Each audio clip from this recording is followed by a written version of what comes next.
설교 전에 잠깐 옛날 얘기를 좀 해야 될 것 같습니다. 1974년 3월 첫 주일에 제가 그때는 언양업교회였습니다. 장소를 아마 이 장소하고 같은 장소가 아닌가 생각이 드는데,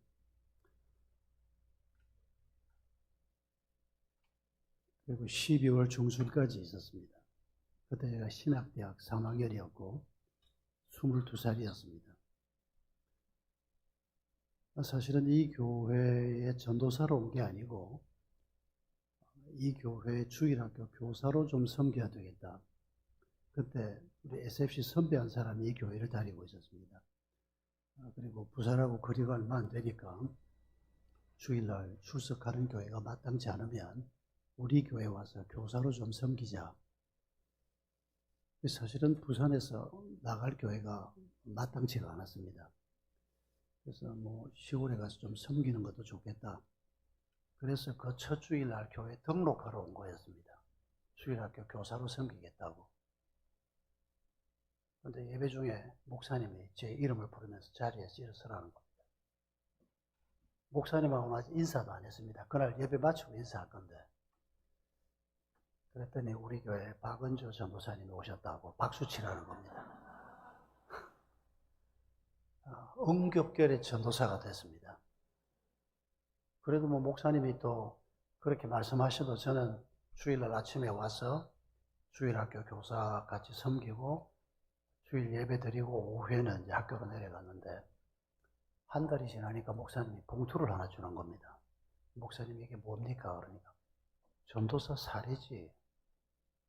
저는 전도사 아니고 그냥 교회 봉사하러 왔습니다. 그리고 가능하면 전도사라고 부르지 않았으면 좋겠습니다. 그랬더니, 아니 그러면 신학생을 전도사라고 부르지 뭐라고 불러? 왔다 갔다 하는데 자비가 있어야 될 거 아니야. 엄격글에 그렇게 제가 전도사가 됐습니다. 근데 더 기가 막힌 것은 한 달 반쯤 지났는데 목사님이 서울로 올라와 버렸습니다. 그때 남자 집사님 3사람이 있었고 장로님은 없었고 여자 집사님이 몇 분 계셨고 주일날 한 50명, 60명 정도의 성도들이 모이고 있었고 토요일 저녁에 우리 SFC 중고등학생들이 한 15, 6 모이고 있었고 주일학교 학생들이 한 50명 모이고 있었습니다. 목사님이 안 계시니까 다들 나이가 어린데도 전도사님이 좀 다음 목사님 오실 때까지 좀 수고를 하셔야 안 되겠냐. 제가 봐도 제가 해야 될 것 같더라고요. 그래서 목사님이 가고 없는 빈 사택에 금요일 날 올라와가지고 학교 수업 끝나고 금요일 저녁에 그때 구역이 3개가 있었습니다. 한 구역씩 가는 겁니다. 근데 3번 가면 또 다시 가고, 그리고 토요일 날 설교 준비해가지고 토요일 저녁에 SFC 인도하고 주일 오전에 주일학교 설교하고 11시에 설교하고 오후에는 결석한 사람 신방하고 저녁에 설교하고 월요일 새벽 기도하고 목사님 빈사택에 머물렀는데 완전히 KO가 됐습니다. 주일 낮 예배 설교를 계속 해야 되니까, 그래서 나중에는 도저히 안 되겠다. 아침에 주일 학교까지 하는 건 안 되겠다. 그래서 토요일 저녁만 제가 하고 주일 낮 예배하고 저녁 예배하고 7월, 8월, 9월 돼 가는데 목사님 모실 생각을 안 하는 겁니다. 그래서 당회장 목사님이 울산에 계셨는데 목사님한테 저는 연말이 되면 무조건 떠납니다. 제가 도저히 감당을 못하겠다고. 이 많은 일을 제가 어떻게 계속하겠냐고. 대학원생도 아닌데 연말 되면 제가 다른 교회로 가겠습니다. 또 성도들에게도 그렇게 얘기를 했습니다. 연말이 돼도 후임 목사님이 안 왔습니다. 근데 저는 12월 중순에 부산으로 내려가고 목사님은 그 이듬해 봄에 아마 부임을 한 것 같습니다. 선배 목사님이 오셨는데 제가 한 10개월 정도 여기에 있으면서 언감생심 전도사라고 불리면서 그것도 주일 낮 예배 설교까지 뭘 설교했는지 모르겠습니다.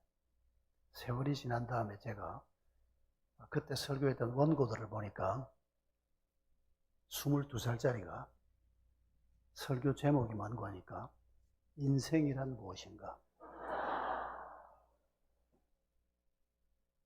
저보다 어린 교회는 거의 없었습니다.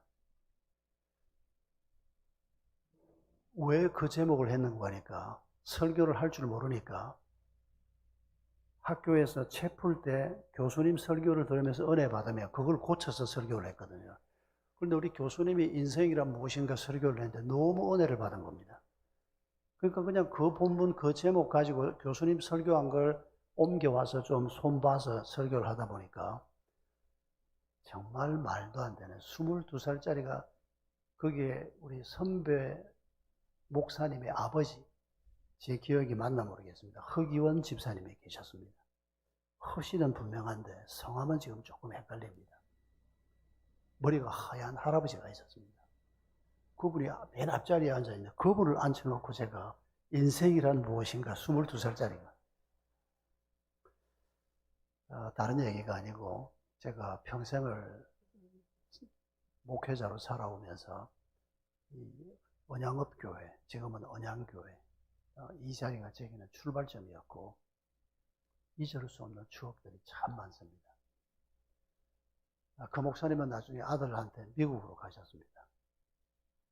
그리고 제가 미국에 안식년 가서 그 목사님도 만나고 사모님도 만나고 그 아들 목사도 만나고 가까이 지냈습니다. 지금 그 목사님은 또 성함이 잘 기억이 안 납니다. 그 이후에 제가 한 25년 전쯤이었던 것 같습니다. 한번 전임 목사님이 언젠가 한번 날 보고 목사님이 혹시 우리 언양업교에 있었다는데 맞냐 그래서 맞고 말고요. 제가 몰랐다는 겁니다. 전임 목사님이 제 한 해 후배입니다. 뭐 그렇게 친하게 지내진 않아도 1년 차이니까 학교를 7년을 다니니까 뭐 잘 알죠. 얼굴도 알고 가끔씩 얘기도 나누고. 그분이 언양업교에 와 있는 줄 저도 잘 몰랐습니다. 그래서 그분이 한번 초대를 해서 25년 전에 제가 한번 와서 그때도 하루 저녁 왔습니다. 그때 휴가 중이었는데 여름에 우리 아이 셋하고 집사람하고 5명이 다 같이 와가지고 요 근처에서 하룻밤 자고 저녁 예배 설교하고 제가 돌아갔던 기억이 있습니다. 딱 50년이 지났습니다. 그때 우리 목사님이 태어나지도 않았다고 하니까 또 다른 생각이 듭니다만 그렇게 내가 나이를 많이 먹었나 싶긴 한데 저는 목사님이 아까 소개한 것처럼 6년 전에 마지막 개척한 교회 은혜샘물교회에서 암수술을 받고 4년 땡겨서 은퇴를 했습니다. 66세에 은퇴를 했습니다. 근데 다행히 암이 전이가 되거나 그러지 않고 수술하는 것으로 다른 치료 없이 끝나고 건강은 아주 잘 회복이 됐습니다. 6년 동안 너무 잘 놀았습니다. 뭐 그냥 자고 싶으면 자고 일어나고 싶으면 일어나고 새벽 기도도 그냥 내가 일어나서 기도하고 싶을 때 하지 새벽에 또 교회 가고 그러지 않았습니다. 집사람은 새벽 기도 가자는 겁니다. 제가 무슨 소리 하냐고. 은퇴한 교회, 제가 지금도 은퇴한 교회 바로 가까이 삽니다. 은퇴한 교회에 새벽 기도 가서 앉아있으면 젊은 부목사님들이 새벽 기도 인도하는데 얼마나 힘들어하고 얼마나 미워할 건데 그리고 나도 힘들어서 안 되겠다고 그냥 일어나지면 그때 기도하면 되니까 그러니까 뭐 너무 자유롭게 6년을 아주 잘 지냈습니다. 그래서 주일날 설교하라 그러면 가서 설교하고 주중에는 뭐 성경 읽기에 굉장히 좀 시간을 많이 썼습니다. 6년 동안 아마 한 15독, 17독 한 것 같습니다. 코로나 기간 중이니까 책 읽기 아주 딱 좋았고 그리고는 한동대에 붙잡혀 왔습니다. 한동대로 올 거라고는 상상도 하지 못했습니다. 한동대학에서 지난 크리스마스 날 저녁에 이사장이 전화를 했습니다. 한동대학 좀 도와달라고. 무슨 소리냐고 그랬더니 교목실장으로 좀 와달라고. 아니 내가 지금 나이가 몇 살인데 그 19, 20, 20대 초반 청년들이 몇천 명이 있는 거기에 내가 거기 가서 뭘 할 수 있겠냐고. 아니라고 목사님 뭐 어쩌고 저쩌고 하는데 귀에 말이 안 들렸습니다. 그래도 총장님은 한번 만나보고 결정을 하라고. 그래서 총장도 한번 안 만나보고 안 된다 그러기나 좀 미안하기도 하고. 그래서 한번 만나보겠다 그랬더니 이틀 후에 총장님이 우리 동네에 오신 겁니다.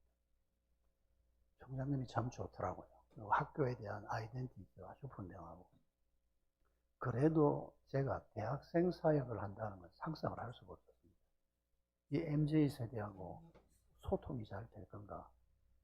두려워서 할 수가 없었는데 어떻게 글을 하나 기도하고 있는데 하나님께서 제 마음에 너 33살에 담임 목사 시작할 때 뭐 알고 시작했냐? 이런 질문을 제 마음속에 하셨습니다. 그래서 제가 내가 잘 할 수 있나 없나 이전에 하나님께서 나를 이 일에 부르시나 부르시지 않나 그게 먼저인데 지금 내가 경험 좀 있다고 이 나이에 내가 청년 사역은 안 된다. 그래서 못한다. 계속 그렇게만 생각을 하고 있었는데 하나님이 그렇게 질문하는 바람에 제가 다시 기도하기 시작했고 이게 하나님의 부르심이구나 하는 것을 확인할 수 있었습니다. 왜냐하면 코로나 끝날 무렵부터 건강 회복됐죠. 그리고 자유롭게 뭐 할 수 있는데 한 2년을 제가 기도했습니다. 하나님 필요해서 부르시는 곳이 있으면 제가 이제는 뭐 생활비 안 줘도 되고 어디든지 가서 섬기겠습니다. 꼭 2년을 기도했습니다. 아무 데서도 오라 그러는 데가 없었습니다. 처음 연락 온 것이 한동대학이었습니다. 그런데 못 간다 그랬습니다. 제가 재판단만 가지고. 그래서 그 질문을 받고 다시 기도하면서 이게 하나님의 부르심이구나. 내 기도에 대한 응답이구나. 그래서 제가 한동대학에 간다고 연락을 했습니다. 얼마나 긴장했는지 모릅니다. 지금은 이제 한 학기를 지나고 2학기, 지난 월요일부터 2학기를 시작했는데 지금은 굉장히 편안해졌고 사역도 아주 재미있게 하고 있는데 처음에는 맨 첫 설교가 입학식 때 820명의 1학년들만 앉혀놓고 교수님들은 뒤에 박사 가운 입고 한 7, 80명이 앉아있고 19살짜리 820명을 앉혀놓고 설교를 하는데 얼마나 긴장이 되는지 평생 그래서 40년을 설교를 했는데 그렇게 긴장해보기는 처음이었습니다. 근데 설교를 딱 시작하는 순간에 그 긴장이 싹 없어졌습니다. 그리고 뭐 20분 동안 시간을 잘 지키는 게 아주 중요합니다. 입학식이 길기 때문에 또 총장님도 말씀하셔야 돼요. 딱 20분에 맞춰서 설교를 하고 내려왔는데 아이들 눈빛을 보니까 이게 소통 걱정할 일이 아니구나. 이렇게 하면 되겠구나. 그날 하나님이 그런 마음을 주셨습니다. 지금은 한동대학에서 아주 즐겁게 잘 섬기고 있고 어제 한동대학에 경사가 있었습니다. 지금 우리 정부에서 글로컬 30이라고 하는 프로젝트를 진행하고 있습니다. 지방대학들 중에서 될 만한 대학을 골라서 5년 동안 교육부에서 1,000억을 지원을 합니다. 그리고 지방자치단체에서 1,000억을 지원을 합니다. 그리고 이사회에서 500억을 지원을 합니다. 2,500억이면 여러분 그게 얼마나 큰 돈인지 상상이 되지 않습니까? 그러니까 될 만한 대학에는 이 돈을 줄 테니까 열심히 하고 이 돈 못 받는 학교들은 다 문 닫으라는 소리입니다. 뭐 학령 인구가 계속 주니까 사실 이미 많은 학교들이 폐교 직전 상태에 있습니다. 과들을 계속 줄이고 있습니다. 지금. 그런데도 또 줄이고 또 줄이고 반토막이 날 학교들이 이미 많습니다. 이런 학교들 중에서 글로컬 30 제안 설명서를 내라. 책 한 권을 만들어서 냅니다. 우리 학교가 앞으로 이런 식으로 학생들을 훈련하겠다. 이번에 그게 교육부에서 통과가 된 겁니다. 그래서 포항시청 앞에도 한동대학 글로컬 30 선정 경축하고 큰 포스터가 붙고 언론에서도 많이 소개를 했습니다만 두 가지 의미가 있습니다. 기독교 대학의 정체성을 가지고 그리스도인 리더를 키우겠다고 하는 이 가치관에 대해서 심사위원들은 대부분 불신자들 아닙니까? 정부에서 외부에서 이 학교가 기독교 대학으로 나아가려고 하는 방향성이나 방법에 대해서 괜찮은 학교다라고 하는 평가를 해준 겁니다. 그 평가를 못 받으면 문 닫아야 된다는 말이 과장이 아닙니다. 근데 그런 평가를 외부에서 해준 겁니다. 그리고 엄청난 지원을 해주는 겁니다. 그래서 학교가 굉장히 긴장하면서 기도했습니다. 저도 간지 한 학기밖에 안 됐지만은 그렇게 기도했습니다. 하나님, 제가 여기 와서 보니까 이 학교가 하나님이 돈을 주셔도 안 주셔도 하나님이 주신 사명을 가지고 갈 학교지만은 하나님 이와이면 날개를 달아주십시오. 이렇게 열심히 하고 있는데 만약에 정부로부터 제대로 좋은 평가를 받지 못하면 학교는 너무 큰 어려움을 당하게 되고, 그리고 재정 지원까지 못 받게 되면 너무 큰 시리에 빠지게 될 것 같습니다. 하나님이 이거 허락해 주시면 이 학교가 절대 교만해지지 않을 것이고 더 겸손하게 학생 키우는 일에 더 앞장설 겁니다. 저도 그렇게 같이 기도했는데 11시, 어제 11시에 발표가 되는데 아침 7시에 총장님한테 전화가 왔습니다. 울먹울먹하면서 총장님, 목사님 됐다고 연락이 왔습니다. 저는 그 전화를 받고 저도 모르게 눈물이 났습니다. 한동은 그냥 한 대학이 아니고 사실 시작할 때부터 우리 한국 교회가 엄청나게 많이 도와주었다. 기도해주고 헌금해주고 시작 때 그런 역사가 있는 학교입니다. 지방에 있는 1회가 지금 딱 29년 됐는데 1995년에 1회를 뽑았는데 400명 뽑았습니다. 지방에 있는 대학에 400명을 뽑는데 과연 학생을 다 뽑을 건가? 2000명이 왔습니다. 1회 때. 대한민국이 깜짝 놀랐습니다. 저도 그 보도를 보고 놀랐습니다. 도대체 여기에 뭐가 있길래 명문대학이 아니지 않습니까? 인재의 문을 여는 학교인데 김영길 총장 네 분이 정말 눈물로 기도하면서 학교를 위해서 수고를 했고 지금은 사모님이 계속 애를 쓰고 있고 한 160명의 교수진이 목회자의 마음으로 학생들을 양육하면서 지금 이제 29년 차를 보내고 이제 내년 30년을 맞습니다. 우리 은양교회도 장로님 아들이 한동 출신이 있다는 얘기를 목사님한테 방금 조금 전에 들었는데 서울대학 갈만 해도 서울대학 보내지 말고 한동으로 보내십시오. 저는 그게 아이들에게 복이 될 거라고 믿습니다. 정말 믿음의 훈련을 시키고 주를 위해서 살도록 도전하는 학교이기 때문에 그런 학교가 별로 없습니다. 한동 얘기는 지금 할 계획이 아니었는데 하게 됐습니다. 우리 함께 기도하고 함께 말씀을 나누겠습니다.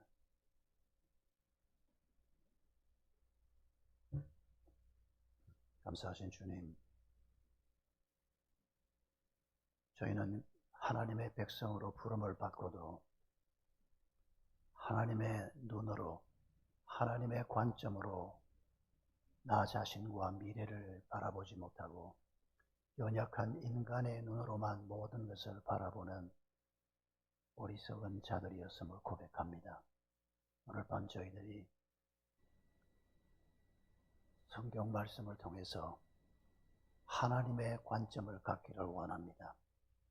또 지금까지 우리가 신앙 훈련을 받으면서 그런 안목을 키워왔지만은 오늘 밤에 다시 한번 주의 성령께서 우리의 마음을 만져주셔서 우리가 지난 과거를 하나님의 관점으로 보게 해 주시옵소서. 그래서 우리의 상처가 씻음받게 해 주시옵소서.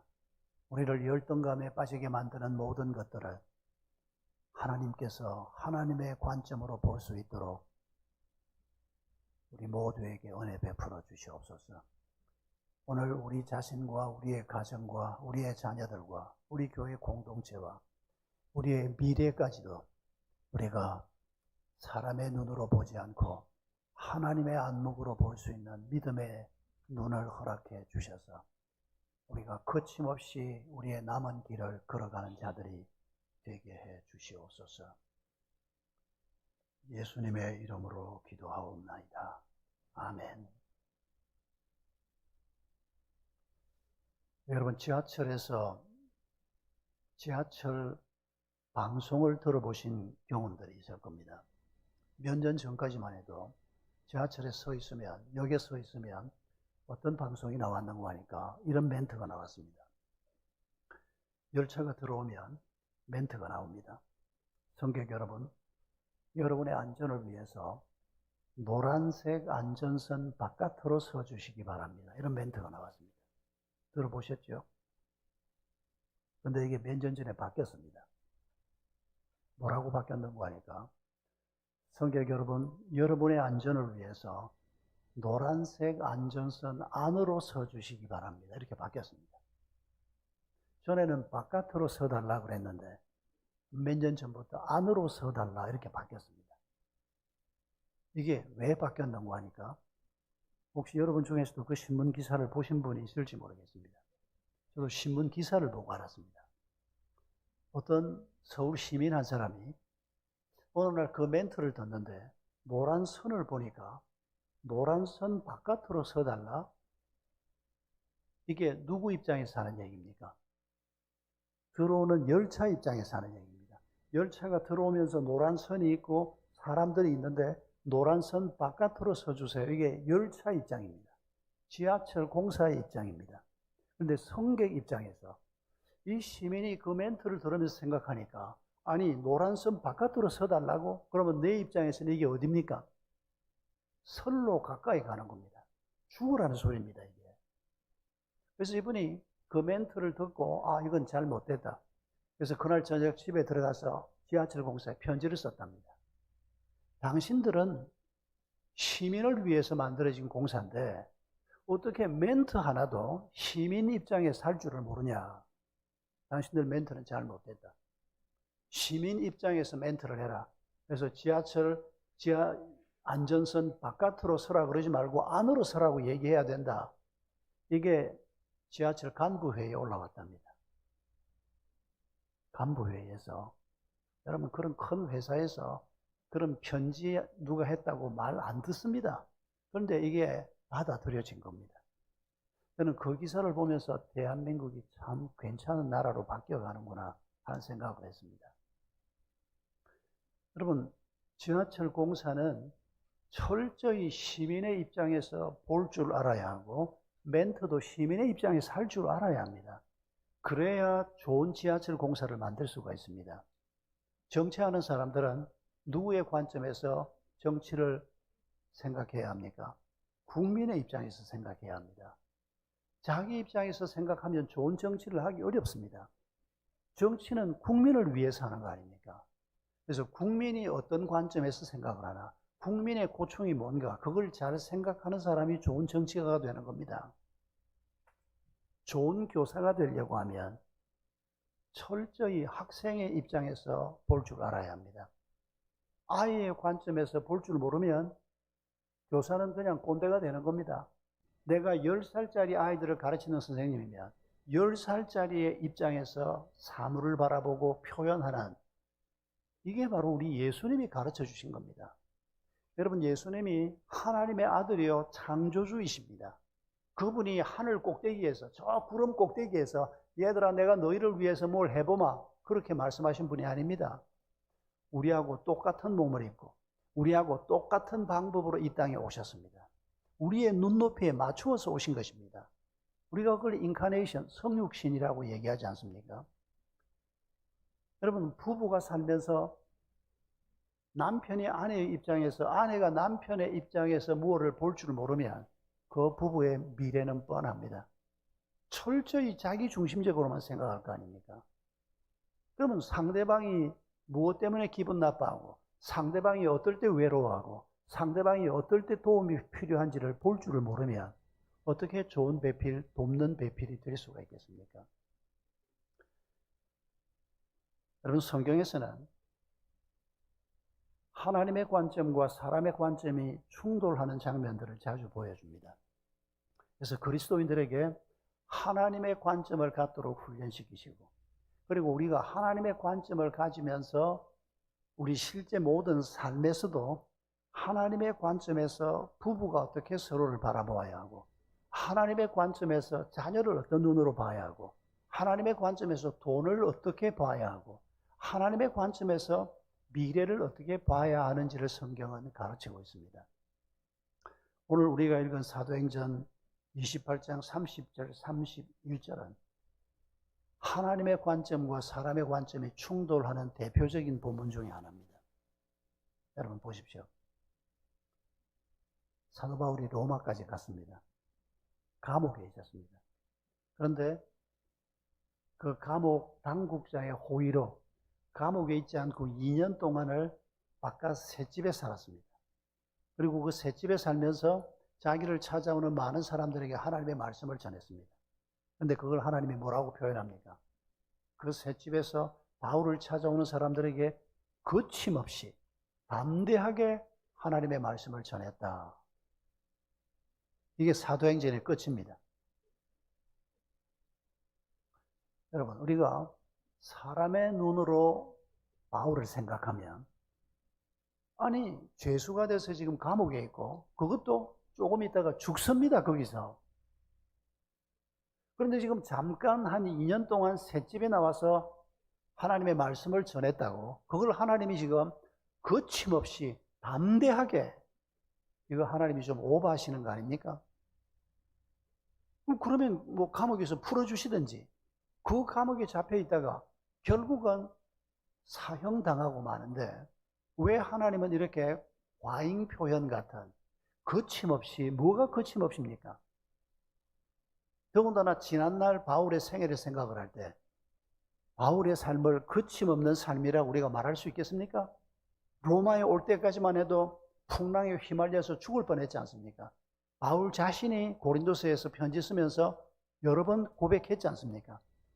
매를 40에 하나가만 매를 몇 번을 맞고 죽을 뻔하기도 하고 이런 얘기를 하지 않습니까?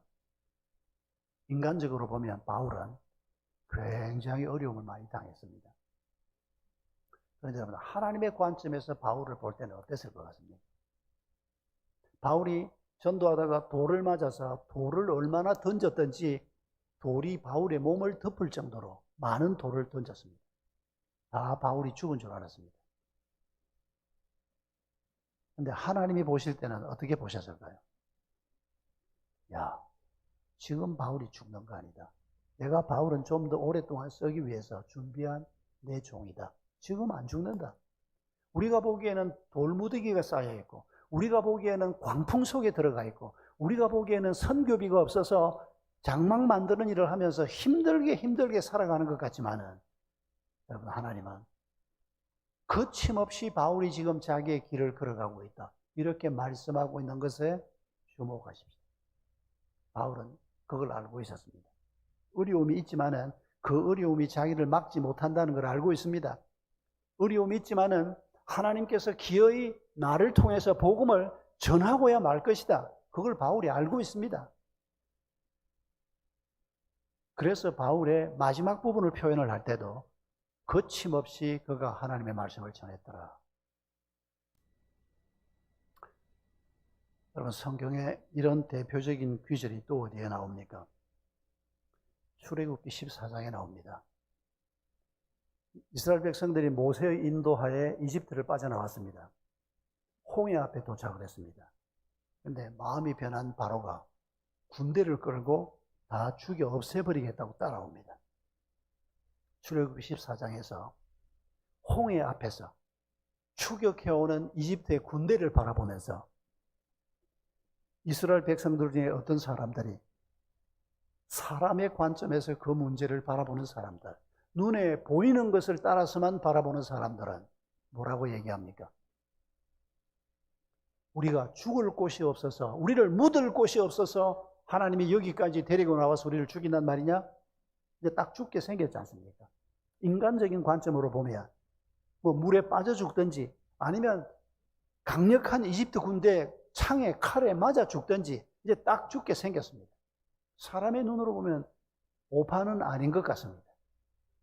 그러니까 사람의 눈으로 본 것 이상을 보지 못하는 사람은 하나님이 우리를 죽일 곳이 없어서 여기에서 죽이겠다는 거냐, 이런 소리밖에 못하는 겁니다. 그런데 그때 모세는 뭐라고 얘기합니까? 모세와 하나님의 관점으로 그 문제를, 그 상황을 바라보는 사람들의 대표자로 모세가 표현한 겁니다. 모세는 하나님이 어떻게 하실지는 모릅니다. 인간이 어떻게, 하나님이 어떻게 하실지를 미리 알겠습니까? 그러나 모세는 아는 게 있습니다. 모세뿐만 아니라 많은 사람들이 하나님이 이 백성을 어디까지 데리고 간다고 그랬습니까? 가나안까지 간다 그랬지 않습니까? 그러면 하나님이 여기에서 죽일 리가 없지 않습니까? 적어도 그 믿음은 가지고 있지 않습니까? 아무리 적이 따라온다고 해도, 아무리 앞에 홍해가 있다고 해도 하나님이 우리에게 말씀하신 게 있지 않습니까? 그러면 그 약속의 말씀을 따라서 상황을 볼 수 있어야 하는데 일부 사람들은 그렇게 보지 못한 겁니다. 근데 모세의 입을 통해서 들려주는 말씀이 뭡니까? 너희는 가만히 서서 하나님께서 우리를 위해서 어떻게 하시나 기다려봐라. 어떻게 하실지는 모릅니다. 그러나 하나님이 우리를 죽일 리가 없다. 여러분 믿으십니까? 하나님이 그리스도인으로 우리를 부르셨는데, 우리에게 약속의 말씀을 주셨는데, 우리가 그 약속의 말씀을 붙들고 길을 가는 동안에 하나님이 우리를 보호해 주시고 우리에게 은혜를 주시고 우리를 통해서 이루고자 하는 일을 하나님이 이루신다는 것입니다.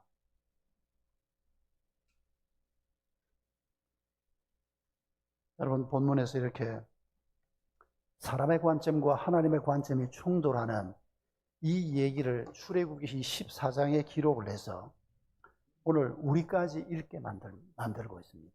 왜 우리가 이 글을 읽어야 합니까? 오늘 우리도 똑같기 때문입니다.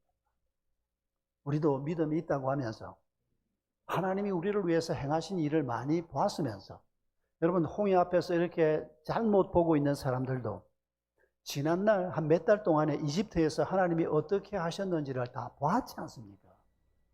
바로가 어떻게 굴복했는지를 보았고, 그 고집센 바로가 결국은 장자가 죽는 하나님의 재앙을 만나면서 굴복할 수밖에 없었던, 여러분 하나님께서 군대를 보내서 이집트를 쳐버린 게 아니고 계속 설득하시고 기다려주시고 설득하시고 기다려주시고, 하나님이 왜 이런 것 같습니까? 이집트 사람들에게 기회를 주기 위해서입니다. 그들을 다 썰어버리는 게 목적이 아닙니다. 그들을 심판하는 게 목적이 아닙니다. 그리고 이스라엘 백성들이 그 기간 동안에 하나님이 행하시는 일을 듣고 경험하면서 하나님이 얼마나 자비로우신 분인가도 그들이 깨닫게 되기를 하나님이 원하셨던 것입니다. 그걸 자기들이 다 봤는데 지금 어려운 상황이 생긴다고 어려움만 보고 그 어려움을 해결해 주실 하나님의 손길을 보지 못하는 이런 그리스도인이 되면 안 된다는 것입니다.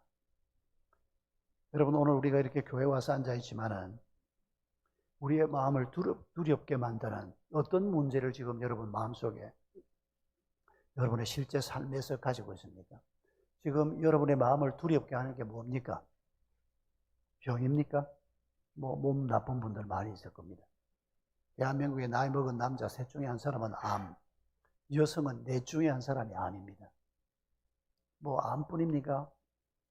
심혈관 쪽으로도 질환이 많고, 여러분 미국과 한국이, 지금 한국은 여성이 80 한 3세까지 살고 남성은 한 80세까지 삽니다. 미국은 우리보다 평균 연령이 한 3년쯤 더 깁니다.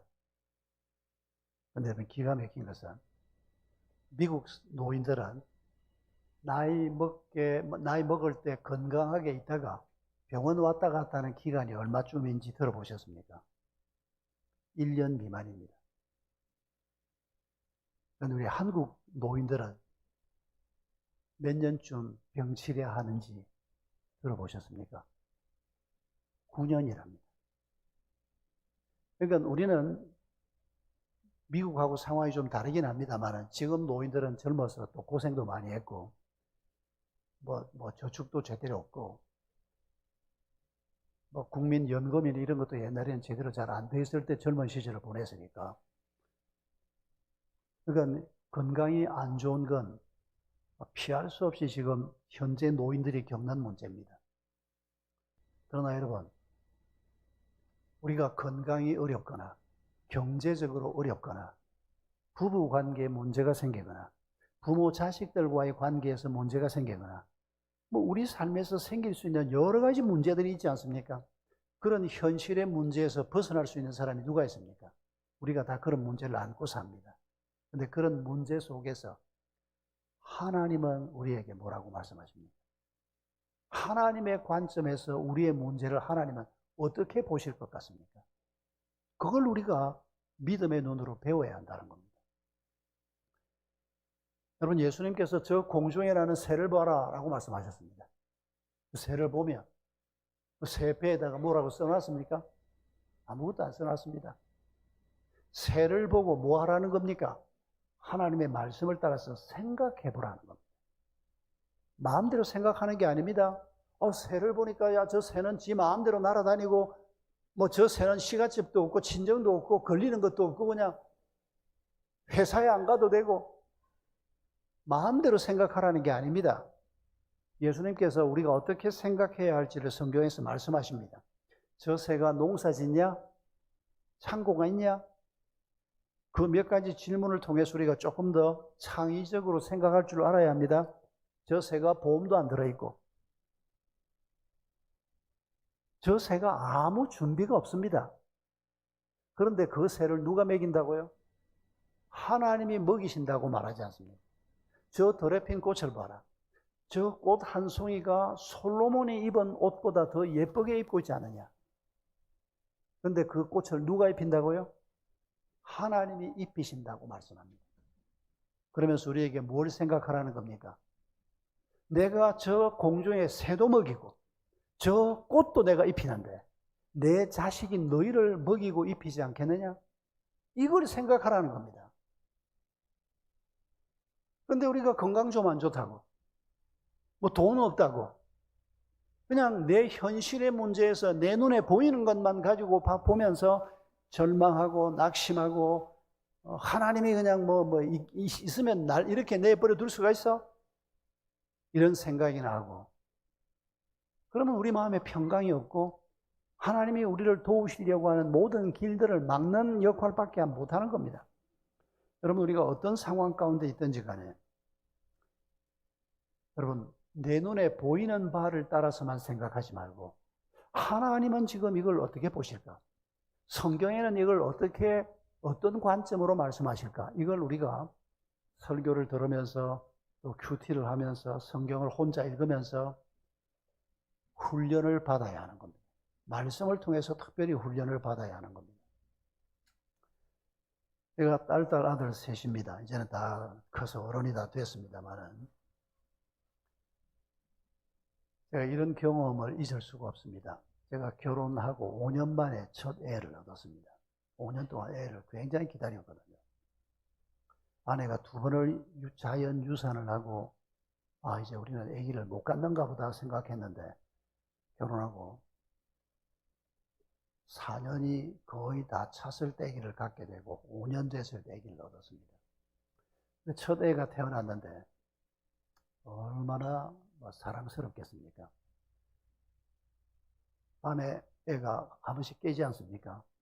그러면 내가 새벽에 4시 반 되면 교회에 새벽 기도 가야 되는데 내가 집사람한테 자라고 내가 아기를 한밤중에 업고 그 애를 업고 애가 오글거리는 소리를 들으면서 그 애를 업고 집 안팎을 왔다 갔다 했던 기억이 납니다.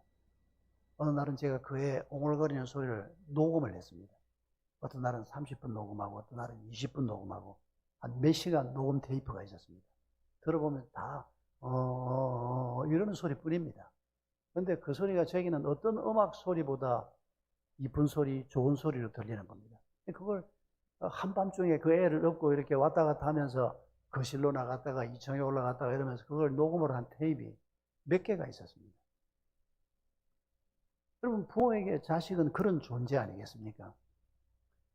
그런데 아이가 한번 아팠습니다. 월요일 날 제가 쉬는 날 아파서 평소에는 제가 같이 못 가는데 월요일 날 애를 데리고 애가 한 서너 살, 너댓 살 됐을 텐데 집사람하고 같이 애를 소아과에 데리고 왔습니다.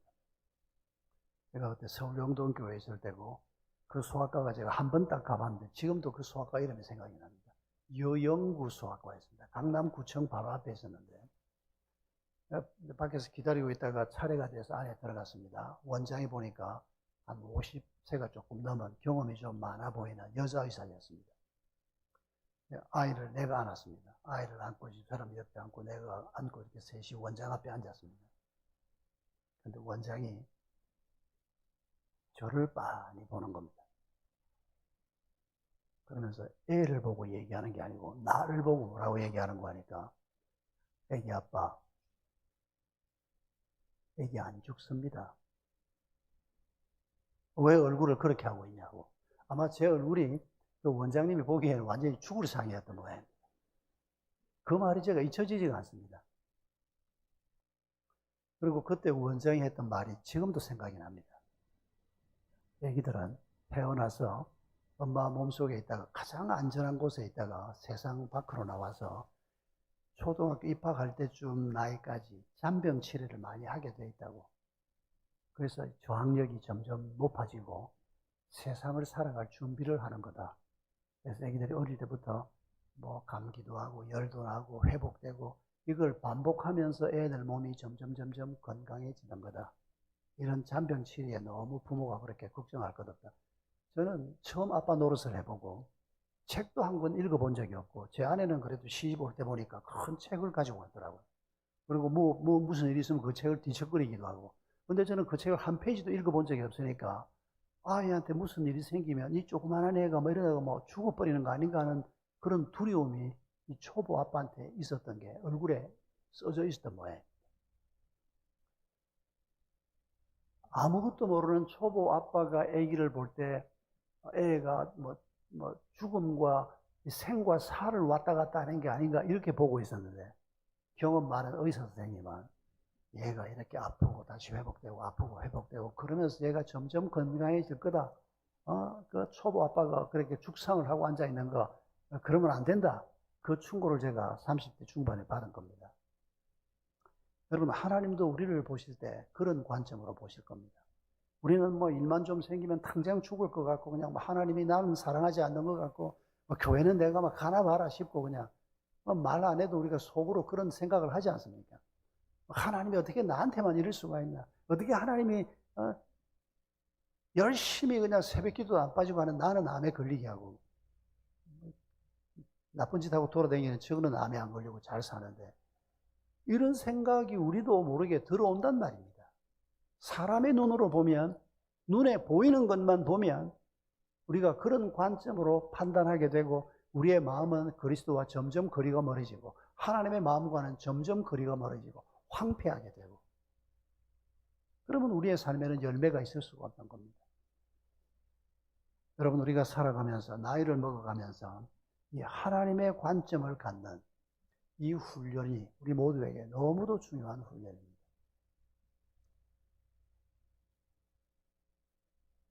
결혼해서 배우자와 함께 사시는 여러분, 여러분이 배우자를 바라볼 때 어떤 관점으로 보십니까?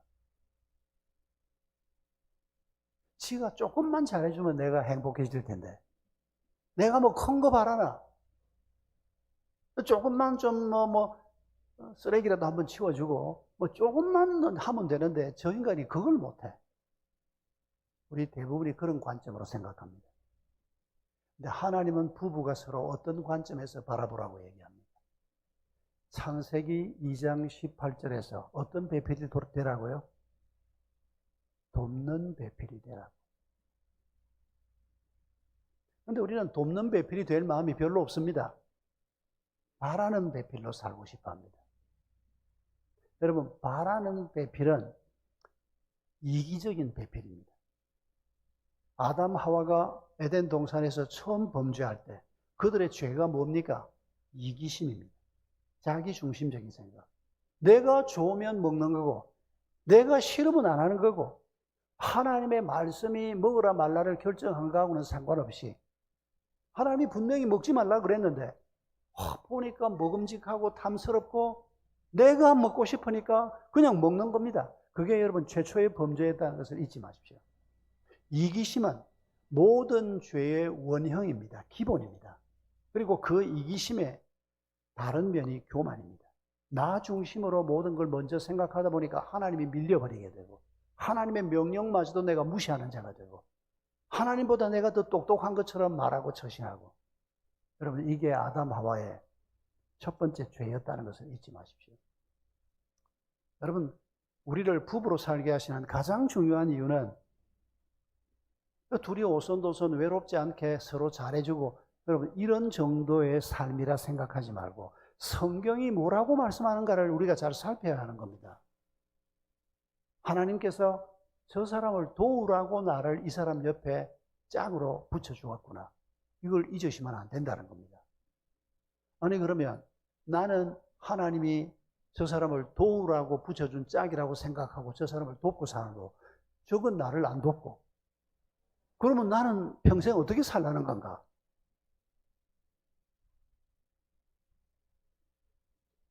여러분 하나님은 어디에 갔습니까? 여러분 그리스도인은 내 짝이 나한테 잘해줌으로 결혼 생활을 잘해보겠다고 생각하는 사람이 아닙니다. 물론 잘하면 더 좋죠. 가장 좋은 그림은 서로 돕는 배필이 되는 겁니다. 그러나 여러분 우리 그리스도인들은 저 사람이 나한테 잘하든지 못하든지 나는 저 사람을 돕는 자가 되는 것이 결혼 생활에서 하나님의 관점입니다. 사회생활을 하면서 저 사람이 잘하면 내가 잘 해주지. 여러분 성경이 그렇게 가르칩니까? 원수는 그럼 어떡합니까? 쳐 죽여야 됩니까?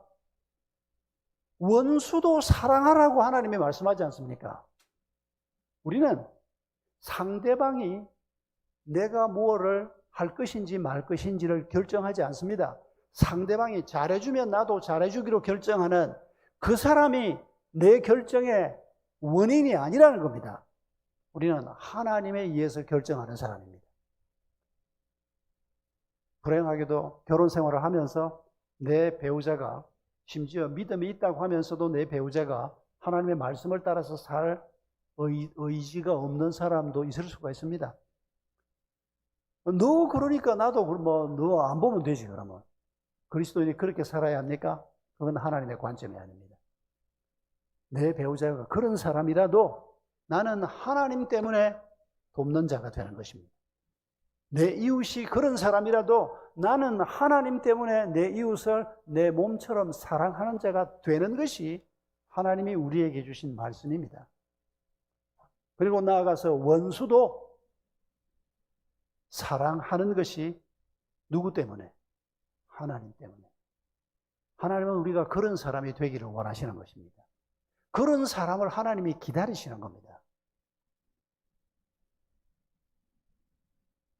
여러분 우리의 자녀를 하나님은 어떻게 보라고 얘기합니까?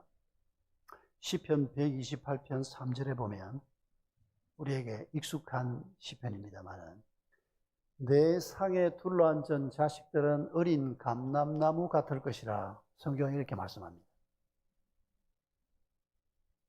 여러분 애가 몇입니까? 저는 셋입니다.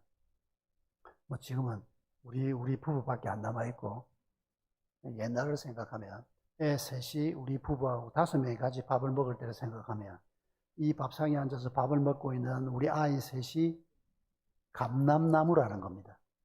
올리브나무입니다. 여러분 이건 우리가 어릴 때 제주도 감귤나무 생각하면 똑같습니다. 여러분 옛날에 바나나 하나에 1,000원 하던 때가 있었습니다. 한 손이 아니고, 아버지가 바나나를 한 손을 못 사옵니다. 그러니까 하나 사옵니다. 저녁에 퇴근할 때 1,000원이 나니까. 그때 차비가 5원 10원밖에 안 했거든요. 그러면 그 바나나를 식구 머리수대로 잘라서 조금씩 맛보는 겁니다. 어머니는 나는 그거 안 좋아한다 그러고 절대 안 드셨는데, 어릴 때는 왜 어머니가 그걸 안 드시는지 몰랐습니다. 감귤도 꼭 그랬습니다. 그래서 제주도에서 감귤나무 한 그루 있으면 아이 하나 서울로 대학 보낸다, 그런 때가 있었습니다. 아마 60년대 70년대일 겁니다. 근데 감귤나무가 지금은 이제 온 천지의 감귤나무고, 이제는 바나나 감귤 다 너무 싸고 너무 흔해져서 이제 그 의미는 없어졌습니다만은, 여러분 2000년 전 3000년 전 유대인들 집에 이 올리브 나무가 꼭 그런 나무였습니다.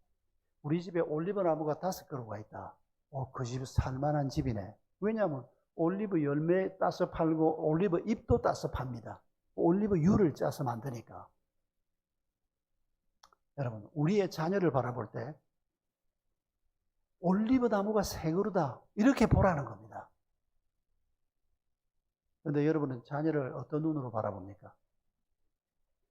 아유, 저거는 공부도 못하는 게 뭐가 될 건가? 아유, 저거는 성질머리도 나쁜 게 뭐가 될 건가? 여러분, 우리의 자녀를 앞에 두고 이런 죄를 짓지 마시기 바랍니다. 아니, 뭐 하는 짓이 딱 그 모양인데 그럼 어쩌라고? 내 눈에 보이는 대로 보지 말자는 겁니다. 하나님이 우리 아이들을 올리브 나무로 축복을 하시는데 하나님은 축복하시는 건 아닙니다. 올리브 나무라고 우리에게 복스러운 말씀을 주시는데 우리가 우리 아이들을 골칫덩이라 그러고 사고뭉치라 그러고, 여러분, 이건 부모가 잘못하는 겁니다. 몸이 좀 약해도, 너 몸이 좀 약해도 하나님이 너에게 건강을 주시고 회복시켜 주시고 너의 인생에 복을 주실 것이다. 부모가 아이들에게 그렇게 복을 빌어 주어야 되는 겁니다. 공부를 좀 못한다고 아이가 바보입니까? 공부를 좀 못해도 다른 머리가 얼마든지 있습니다. 다른 데서 얼마든지 중요한 역할을 할 수 있습니다. 하나님이 어떤 은사를 주셨는지 모릅니다. 우리가 아이들에게 그런 하나님의 마음을 가지고 하나님이 너를 올리브 나무라고 했다. 이런 하나님의 관점으로 우리 아이들을 축복하는 이런 부모가 되는 것이 믿음의 유산을 남기는 것입니다. 저한테 이런 추억이 있습니다. 제가 오래전에 저희 교회에서 설교하면서 시편 128편을 가지고 설교를 했는데, 감람나무, 올리브 나무다라고 하는 이 말씀을 제가 어떻게 설명을 했는가 하니까, 바로 그 전주에 신문에서 무슨 기사를 제가 봤는가 하니까 대한민국에서 제일 땅값이 비싼 곳이 신문에 나왔더라고요. 그게 어딘가 하니까 그때만 해도 강남이 아니고 명동 신세계백화점 바로 옆에 있는 땅인데 그게 어느 회사 대리점이 있는 곳이었습니다. 그게 그때 평당, 그때 꽤 오래 전인데 1억이 좀 넘었습니다. 지금은 그보다 훨씬 더 비쌉니다만 적어도 신문에 대한민국에서 거기가 제일 비싸다고 나왔습니다. 그래서 제가 올리브 나무 얘기하면서 대한민국에서 제일 비싼 땅이 명동에 있다는데, 우리 아이들을 볼 때 이 올리브 나무다라고 하는 말을 현대적인 감각으로, 나 같으면 아이가 나는 셋이니까 나는 명동의 빌딩이 세 채다, 올리브 나무가 세 그루다라고 하는 말을 오늘식으로 바꾸면 하나님이 그렇게 말씀하시는 거다. 제가 그렇게 설명을 했습니다. 제가 그 다음날 이제 월요일 날 학교에, 이제 우리는 그 교회 건물 전체를 월요일부터 금요일까지는 학교가 쓰고 토요일 주일은 이제 교회가 쓰고, 그 건물이 뭐 학교가 학생이 한 600명 되는 학교를 하다 보니까 교회는 뭐 텅텅 빕니다. 썩어도 남습니다. 아직도 지금도 그렇습니다. 그러니까 이제 월요일 날 제가 잠깐 교회에 나갔는데 학교는 이제 수업을 하는 거죠. 마침 쉬는 시간이었습니다. 근데 제가 이제 이사장이고 또 총괄교사이고 나이도 많고 하니까 아이들이 복도에서 저를 만나면 목사님 안녕하세요 인사하고 얼른 도망갑니다. 애들이 뭐 저하고 얘기하자 그런 애는 단 한 명도 없었습니다. 근데 그날 제가 복도에서 중학교 한 1학년 2학년쯤 된 여자아이하고 탁 마주쳤습니다. 근데 얘가 목사님 안녕하세요 하고 인사를 했고 오 반갑다 했는데 지나갔는데 얘가 가는 소리가 안 들리는 겁니다. 그래서 돌아보니까 얘가 안 가고 저를 쳐다보고 있는 겁니다. 나한테 할 말이 있니? 예 목사님 그러는 거예요. 무슨 얘기인데? 얘가 평생 못 잊을 얘기를 얘가 했습니다. 목사님 어제 저녁에 집에서 가정예배를 드리는데 아빠가 낮에 목사님이 설교 때 우리를 명동 빌딩이라고 얘기한 거 들었다는 겁니다. 근데 아빠가 이렇게 얘기했습니다. 목사님은 너희들이 명동 빌딩이라고 얘기했는데 아빠가 가만히 생각해 보니까 명동보다 더 비싼 동네가 있더라. 맨하탄이다. 그래서 아빠는 너희 둘을 딸 아들 둘인데 너희 둘을 앞으로 맨하탄 빌딩으로 삼기로 했다. 아이 중학교 1학년짜리 딸이 아빠가 가정예배하면서 그 설교를 하는데 이 아이가 가슴이 벌렁벌렁한 겁니다. 목사님이 그렇게 얘기하고 우리 아빠는 우리를 맨하탄 빌딩이라고 얘기하고 세상에 우리가 그런 사람이란 말인가. 이 아이가 뭐 그 말씀을 들으면서 막 믿음이 막 생기고 굉장히 흥분이 됐던 겁니다. 그러다가 월요일에 저하고 딱 마주친 겁니다. 얘가 차마 먼저 말을 못 꺼내고 제가 가는데 가만히 서서 저를 지켜보고 있었던 겁니다. 맨하탄보다는 더 비싼 데 없을까요? 아마 아직은 없는 것 같습니다. 뉴욕 맨하탄은 지금도 엄청 비싸고, 여러분 거기에 빌딩이 하나 있다고 생각하면 우리가 얼마나 든든하겠습니까? 근데 우리 아이들이 그런 아이들이라니까요. 아유, 지금 하고 있는 꼬라지 보면 당신 눈으로 보는 것만 보지 말라니까요. 하나님이 우리 아이들을 내 상에 둘러앉은 자식들은 어린 감람나무다. 아직 어리지만은 얘들이 자라서 올리브나무가 되고 감람나무가 될 아이들이다. 내가 이 아이들에게 복을 주겠다. 그게 하나님이 우리 아이들을 보는 관점이라는 겁니다. 이런 아이들을 왜 기를 죽이십니까? 공부 좀 못한다고 기를 죽이고. 부모가 마음에 좀 안 든다고 해요. 부모 마음에 드는 애들 쓸모없습니다. 엄마 아빠 말대로 하는 애들 앞으로 쓸모없습니다. 생각해 보십시오. 오늘 우리가 살고 있는 이 세상을 아이들은 사는 게 아니고 10년, 20년 후에 변화된 세상을 살 아이들입니다. 근데 오늘 그렇게 똑똑하지도 않은 부모가 생각하는 그런 정도의 지식을 가지고 아이들이 어떻게 살 겁니까? 하나님께 맡겨야 하는 겁니다. 그리고 아이들은 부모가 믿는 하나님을 같은 마음으로 믿으면서 우리 아이들도 하나님의 관점을 갖도록 하면 여러분 우리 아이들이 정말 하나님이 기뻐하시는 그런 삶의 길을 걸어가는 것입니다. 우리 한동대학이 그런 아이들을 키우려고 하는 겁니다. 여러분 한 10여 년 전에 우리 한동 출신 학생들이 아니죠. 졸업생들이 베트남에 건설 회사를 세웠습니다. NIBC라고 하는 건설 회사입니다.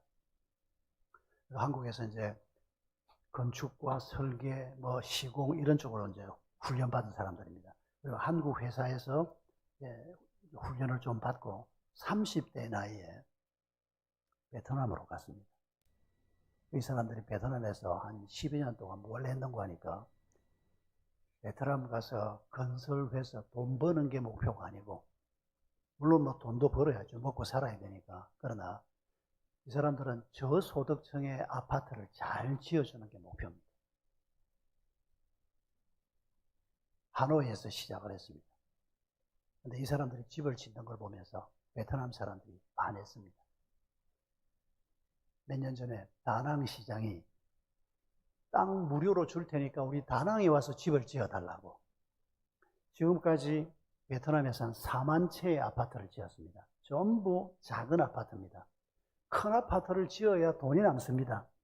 근데 작은 아파트 지어서 싸게 팔면 돈이 남지 않는데도 이 사람들은 돈 버는 게 목적이 아니고 하나님이 주신 지식을 가지고 이웃을 섬기자. 한국에는 그리스도인들이 많이 있고 먹고 살만한 곳이고 이 베트남에 와서 우리가 사람들을 섬기자. 그래서 계속 작은 아파트를 짓는데 18평짜리 아파트. 여러분 우리 지금 한국에서 18평이면 방 2칸이 있고 거실이 있고 제법 그래도 18평이면 쓸만한 집인데 베트남에서는 이 18평 아파트가 너무너무 괜찮은 아파트입니다. 작은 아파트지만은. 근데 얼마에 이 사람들이 파는 거 하니까 4만 불에 팝니다. 한국 돈으로 한 5천만 원 정도에 팝니다. 여러분 18평 아파트를 여기서는 얼마쯤 줘야 삽니까? 5천만 원 어림도 없죠? 대한민국 어디에 가도 이 값으로는 못 삽니다. 물론 베트남이 물가가 너무 싸서 그런 거 아닌가? 아닙니다. 한국산 소나타가 베트남에서 6만 불에 팔리고 있습니다. 지금. 그런데 아파트가 4만 불에 팔리고 있습니다. 이 사람들은 목표가 하나님이 우리를 이렇게 대학에서 이런 전문가로 훈련시켜 주셨고 또 이웃을 섬기고 사랑하라고 하나님이 명령하셨고 우리는 선교사는 아니지만은 비즈니스맨이지만은 이 가난한 땅에 들어와서 최선을 다해서 퀄리티가 아주 좋은 아파트입니다. 한국 기술이 뛰어나지 않습니까? 인기가 아주 대단합니다. 베트남이 이 사람들한테 반하고 있습니다. 지금은 이 NIBC 회사를 만든 사람들이 한동 출신들이 한 17, 8명 정도가 리더십을 형성하고 있고, 지금은 회사를 몇 개 더 만들고 현지인들을 고용한 전체 회사의 사원 숫자는 한 2,000명 정도 늘어났습니다. 이제 베트남에서 중견 건설 회사가 된 겁니다. 여러분, 그 NIBC가 뭐의 약자인지 생각이 되십니까? 갈라디아 2장 20절. NIBC, not I but Christ. 내 속에 그리스도가 계시는데 이제 더 이상 나는 없고 그리스도가 내 속에 사는 것이라. NIBC, 그게 회사 이름입니다. 제가 그 친구들 얘기를 들으면서 너무 감동이 됐습니다. 돈도 조금씩 벌기는 법니다. 그래야 회사를 유지를 하지 않습니까? 자기들도 먹고 살아야 되고. 그러나 이 사람들은 돈을 많이 버는 게 목표가 아닙니다. 어떻게 하면 이 어려운 삶을 살고 있는 사람 주거를 좀 개선을 해주고, 그런데 이게 그리스도의 사랑 때문에 이런 일을 하고 있다는 것을 언젠가 적절한 때에 저 사람들도 알게 될 겁니다. 아직은 떠벌리고 예수가 어쩌고 그런 얘기는 하지 않고 있지만은 이미 베트남 사회가 이 사람들을 주목하고 있고, 주변 나라들이 우리나라에도 NIBC가 좀 들어와 달라 이런 요청을 계속 받고 있습니다. 여러분, 이 사람들이 보는 관점이 무엇입니까? 세상과 사람들과는 다른 관점입니다. 베트남 같은 데 들어가서 부자들, 중산층 이상의 사람들 집을 지어주고 돈을 많이 버는 게, 그게 세상 사람들이 비즈니스를 보는 관점입니다. 근데 그리스도인으로서 사람들이 보는 관점은 돈보다 그 지역의 사람들을 더 중요하게 여기고, 그 사람들을 그리스도 이름으로 좀 더 잘 섬기는 방법이 뭘까? 우리가 잘할 수 있는 일을 해서 이 사람들에게 좋은 집을 지어주자. 사실은 모든 그리스도인들이 이렇게 살아야 하는 겁니다. 여러분, 우리는 잘 사는 게 우리의 목표가 아닙니다. 이 세상에서 잘 먹고 잘 입고 건강하게 사는 게 우리의 목표가 아닙니다. 여러분, 하나님께서 우리에게 주신 약속의 말씀이 뭡니까? 구약 백성들에게 가나안 땅까지 내가 너희를 데리고 가겠다. 그리고 바울에게는 이방인을 위해서 네가 선교하도록 내가 너를 쓰겠다. 하나님이 이런 사명과 약속을 주셨습니다. 오늘 우리에게는 어떤 약속을 하나님이 주셨습니까? 우리 모두에게 주신 약속은 우리가 이 세상에 사는 동안에 하나님의 관점을 가진 사람이 된다. 이걸 조금 다르게 말하면 예수 그리스도를 닮는 사람이 된다는 겁니다. 우리가 우리의 아버지 하나님을 닮는 사람이 된다는 것입니다. 하나님의 형상을 회복하는 겁니다. 하나님의 형상으로 인간을 지었는데 아담 하와의 범죄 때문에 하나님의 성품, 하나님의 형상이 지워져 버렸습니다. 예수 그리스도가 오셔서 성령을 우리에게 허락하시고, 성령이 하시는 일이 뭡니까? 성령의 열매를 맺게 하는 것입니다. 그 성령의 열매가 바로 하나님의 형상이 회복되는 겁니다. 사도 베드로도 베드로후서 1장에서 신성한 성품에 너희들이 참여하게 하려 함이라. 거기에는 성령의 열매가 아니고 또 다른 표현으로 우리가 하나님의 성품을 회복할 것에 대해서 말씀하고 있습니다. 여러분, 우리가 이 세상에 살면서 우리에게 하나님이 주신 가장 중요한 목표는 하나님 닮는 것입니다. 다르게 표현하면 거룩해지는 것입니다. 세상과 구별되는 것을 거룩이라고 얘기합니다. 우리는 세상 속에 살지만은 세상이 가는 길로 가는 게 아니고, 세상이 목표하는 것을 목표하는 게 아니고, 세상 사람들의 방법론을 따라서 사는 사람들이 아니라는 겁니다.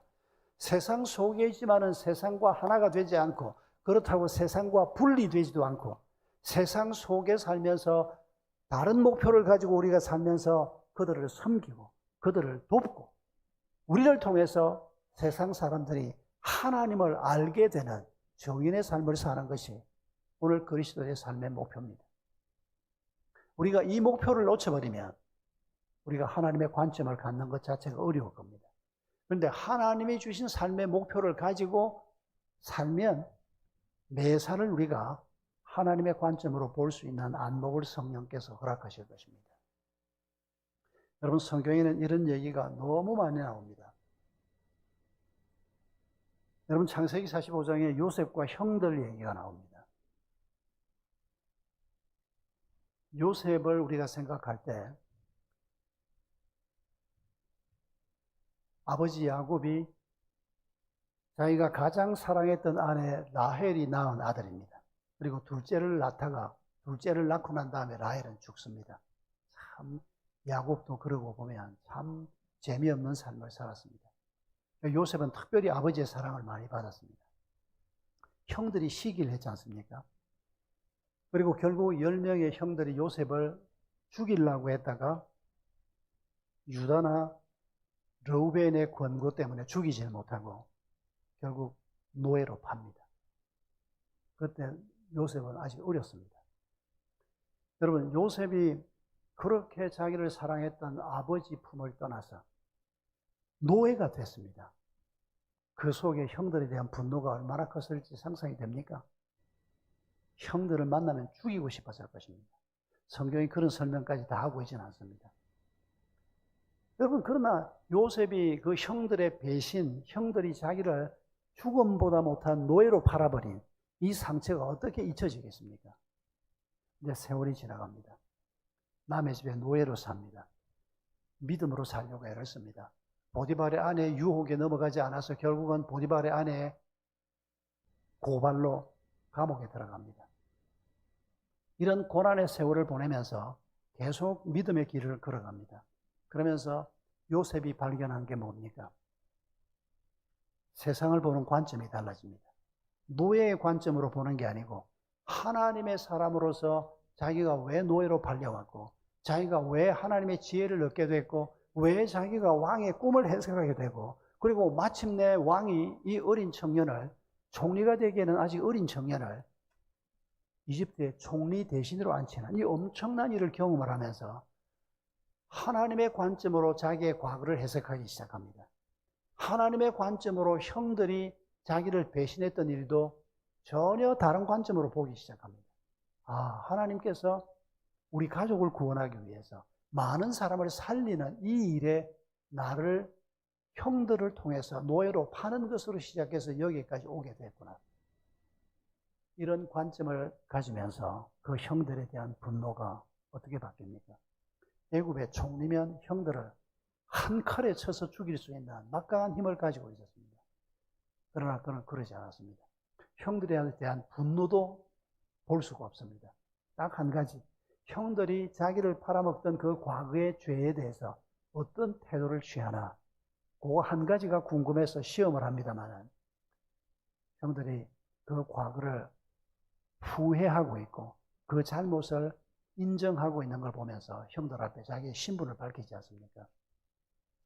여러분, 그 요셉이 하나님의 마음을 가지고 형들을 포용하고 형들에 대해서 무한한 자비를 베푸는 반면에 형들은 어떻습니까? 계속 불안합니다. 형들은 요셉이 마음만 먹으면 자기들은 한 칼에 죽음을 당할 수도 있는 이런 큰 신분의 차이가 있는 걸 아니까 계속 두려워하고 나중에 야곱 아버지가 죽을 때 이 형들이 어떡합니까? 아버지가 살아계실 때는 요셉이 우리를 봐주었을지 모르는데 아버지가 돌아가셨으니 이제 우리를 어떻게 하지 않을까? 두려워하면서 요셉 앞에 나와서 그 속마음을 털어놓는 걸 성경이 기록하고 있습니다. 그리고 결국 형들도 요셉처럼 보기 시작합니다. 하나님께서 이 모든 일을 행하셨구나. 여러분, 성경에서 이런 얘기를 계속 풀어놓습니다. 매사에서 하나님이 무엇을 보고 계시고 하나님이 무엇을 말씀하시려고 하고 하나님이 우리를 어떻게 인도하시려고 하는가, 그걸 볼 줄 아는 사람들을 하나님은 기다리고 계십니다. 그런 사람을 하나님은 쓰시려고 하는 겁니다. 그런데 우리가 예수 믿는다고 하면서 하나님 이용해서 우리가 부자 되려고 하고 하나님 이용해서 내가 꿈꾸는 내 인생에 근사한 걸 좀 건지려고 하고 우리는 그런 사람을 그리스도인이라고 말하지 않습니다. 여러분, 그런 사람은 하나님을 우상처럼 생각하는 사람입니다. 여러분, 우상과 하나님의 차이가 뭡니까? 우상은 말하지 않습니다. 말 못합니다. 입도 없고 생각도 없고 아무것도 할 수가 없습니다. 또 우상에게 절하는 사람이 우상이 말하기를 원치 않습니다.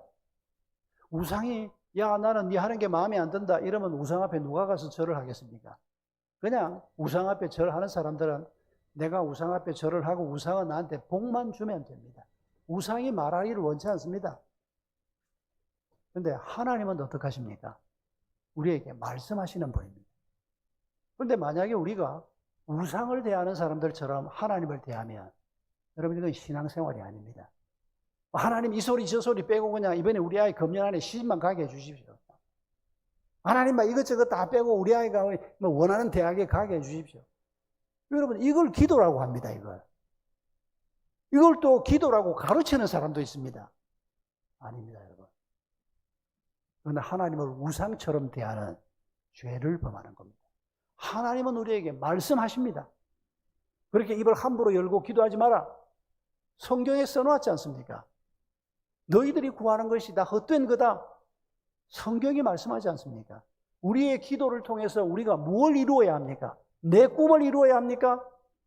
썩어 빠진 우리의 꿈을. 우리의 기도를 통해서 하나님의 꿈이 이루어지고 하나님의 뜻이 이루어지는 것이 우리의 기도를 통해서 이루어지기를 하나님은 원하시는 것입니다. 시원찮은 우리의 꿈 정도가 아니고, 여러분 이런 마음으로 우리가 배우면서 내가 기도를 할 때도 내가 원하는 것으로부터 우리가 보통은 기도를 배우지만 초신자 때는 그렇게 하더라도 성경을 읽고 설교를 듣고 하면서 하나님이 나를 통해서 무엇을 이루고자 하시는가, 하나님이 내 아이들을 통해서 무엇을 이루고자 하시는가, 여러분 우리가 그런 걸 생각할 때 가슴이 벌렁벌렁 할 수밖에 없지 않습니까? 하나님이 보통 일을 하시는 분이 아니니까. 여러분 하나님을 이용하려고 하지 말고 하나님께 순종해야 하는 겁니다. 내가 하나님의 품에 안겨서 내 뜻을 하나님을 이용해서 관철하려고 하지 말고 하나님이 내게 주신 뜻과 하나님의 꿈을 내가 무엇인지 알고 그 길을 걸어가는 사람이 될 때 우리가 이 땅에서 가장 존귀한 자로 살 수 있게 되는 것입니다. 세상 사람들은 이런 걸 모릅니다. 그러나 하나님은 우리와 우리의 자녀들이 그런 길을 걸어갈 때 우리를 기뻐하시고 하늘의 평강이 바로 그런 삶의 길을 걸어가는 사람에게 오늘 하늘의 평강이 오늘 임하도록 하나님은 우리 가운데 역사하시는 것입니다. 실패자들은 이런 하나님의 뜻을 무시하는 자들이었습니다. 오늘도 그렇고 옛날도 그랬습니다. 여러분 대표적인 실패자 중에 한 사람 에서를 아실 겁니다. 에서에 대해서 성경이 여러 가지 기록을 남겨놓고 있습니다만 그 중에 대표적인 구절이 창세기 25장 34절 에서가 장자의 명분을 가볍게 여겼다. 장자에게는 하나님이 주신 약속이 있습니다. 그런데 여러분 기억하시죠? 에서가 이 장자를 어떻게 팔아치웠는지. 에서는 동생 야곱이 쌍둥이 동생입니다. 사실 야곱은 남자답지도 않고 그렇게 유쾌한 사람은 아닙니다. 그런데 야곱이 가진 장점은 쌍둥이인데도 먼저 태어난 형이 장자권을 가지고 있습니다. 그리고 그 장자권에 대해서 하나님이 주시는 복이 뭔지를 야곱이 알고 있습니다. 할아버지 아브라함, 아버지 이삭, 그리고 그 다음이 자기 형이라는 겁니다. 그걸 얻고 싶었습니다. 거기에 인간적인 여러 가지 문제가 개입합니다만 어머니 리브가가 또 큰아들을 별로 이뻐하지 않고 작은 아들을 이뻐해가지고 아버지를 아들하고 함께 속이는 이런 고약한 일도 거기에 개입이 됩니다만 중요한 것은 문제가 많은 사람이었지만 야곱은 하나님이 주시는 장자권에 대한 그 언약을 사모하고 있었다는 겁니다. 그래서 형이 사냥을 마치고 집에 도착했을 때 야곱은 사냥을 별로 좋아하지 않고 부엌일 하기를 좋아하는 사람이었습니다. 팥죽을 끓이고 있었습니다. 형이 야 팥죽 좀 먹자. 그러니까 야곱이 기회구나. 형 장자권 내주면 팥죽 줄게. 여러분 그때 에서가 어찌해야 됩니까? 이놈의 새끼 무슨 소리 하고 있냐고. 그 장자권이 어떤 건데 네가 나한테 뺏어가려고 하냐고. 그래야 맞지 않습니까? 믿음이 있는 사람이면. 그런데 요새 어쩝니까? 야, 장자꾼이 뭐 밥 먹여주냐? 본문에는 그렇게 써져 있지는 않습니다. 제가 해석하는 겁니다. 장자꾼 네가 가져가고 나한테는 팥죽이나 줘. 하나님의 약속을 이따위로 여기는, 소홀히 여기는, 경시하는, 여러분 이게 에서뿐이겠습니까? 오늘 우리도 하나님의 약속을 개똥처럼 취급을 하는 이런 잘못을 오늘 우리도 얼마든지 범할 수 있습니다. 여러분 지난 주간에 성경을 얼마나 보셨습니까? 성경을 안 보는 이유가 뭡니까? 바빠가지고. 아닙니다. 여러분 성경은 하나님이 우리에게 말씀하시는 겁니다. 하나님의 말씀을 듣고 싶으면 성경을 안 읽을 수가 없습니다. 아무리 바빠도 밥 안 먹는 사람이 어디 있고 아무리 바빠도 화장실 안 가는 사람이 어디 있습니까? 할 일은 다 하고 삽니다. 우리가 성경을 읽지 않는 것은 딱 한 가지 이유입니다. 성경이 우리에게 얼마나 중요한 하나님의 말씀을 전해주는지를 무시하거나 모르고 있기 때문입니다. 여러분 성경을 사모하는 것은 아이가 엄마 젖을 사모하는 것하고 똑같은 겁니다. 내 속에 하나님의 마음이 있다면 당연히 우리가 하나님의 말씀을 사모하고 그 하나님의 말씀을 묵상하고 하나님의 말씀을 해석해주는 설교도 듣고 그 말씀을 큐티도 하고 하면서 나를 향한 하나님의 목적을 우리가 발견하는 겁니다. 나를 향한, 우리 가정을 향한, 내 실패를 향한, 내 죄를 향한, 내 미래를 향한 하나님의 마음을 우리가 배우는 겁니다. 그걸 배우지 못하면 그리스도인이 아닐 가능성이 얼마든지 있습니다. 그리스도인이 어떻게 성경을 읽지 않는 사람일 수가 있습니까? 10,000원만 주면 성경을 한 권 얼마든지 살 수 있는 세상에 살면서 여러분 성경 속에는 하나님이 우리에게 주시겠다고 하는 보물로 가득 차 있습니다. 그런데도 우리가 그 성경을 안 읽는다. 여러분 꼭 지금까지 성경을 가까이 하지 않는 삶을 살아왔다면 제일 먼저 그것부터 고치셔야 합니다. 날마다 성경을 읽는 일부터 시작해야 합니다. 읽어봐도 잘 모르겠더라. 아닙니다. 이빨 없는 할아버지 할머니도 딱딱한 오징어를 한 1시간쯤 입에 물고 있으면 어떤 현상이 생깁니까? 오징어의 그 마른 오징어에서 오징어 맛이 슬슬슬슬 침을 통해서 나오기 시작합니다. 성경은 학자를 위한 책이 아닙니다. 성경은 평범한 사람들이 듣거나 읽으면 깨달을 수 있는 아주 단순한 말로 기록되어 있는 책입니다. 이게 번역이 되면서 좀 더 어려운 책처럼 느껴지는 건 사실입니다만은 그러나 우리가 구약이든 신약이든 읽기 시작하면 그 속에서 우리가 하나님을 만나게 되고 그 속에서 하나님께서 우리를 어떻게 대하는지를 보게 되고 그리고 우리가 어떻게 행동해야 하는지를 배우게 됩니다. 어떻게 하면 우리가 하나님의 관점을 좀 더 잘 배울 수 있을까? 오늘 설교의 결론으로 이미 말씀드린 것 중에 다시 한번 강조해서 말씀을 드리고 싶습니다. 하나님의 목표를 나의 목표로 삼아야 합니다. 그렇지 않으면 결국 내 관점에서 모든 것을 보게 됩니다. 하나님께서 내가 이 땅에서 사는 동안에 내게 무엇을 원하실까? 그 확신이 있어야 합니다. 그게 뭡니까? 이미 말씀드린 것처럼 첫째는 우리 모두가 다 그리스도를 닮아가는 것입니다. 그 다음에는 또 구체적인 게 있을 수 있습니다. 여러분 제가 72살인데 지금 대학교에 부름을 받았습니다. 아까 그래서 제가 그 얘기를 일부러 조금 말씀드린 겁니다. 있을 수 없는 일입니다. 제 자신도 이건 있을 수 없는 일이라 생각을 했는데 세상에 그 대학이 별나지 않습니까? 어떻게 저를 대학에 와서 아이들한테 설교를 하라고. 세상에 목사가 얼마나 많고 특히 젊은 목사들이 얼마든지 있는데 그런데 하나님이 지금 제게 이 소명을 주셨다는 것을 제가 지난 1월 달에 깨닫게 된 겁니다. 이게 하나님의 부르심이구나.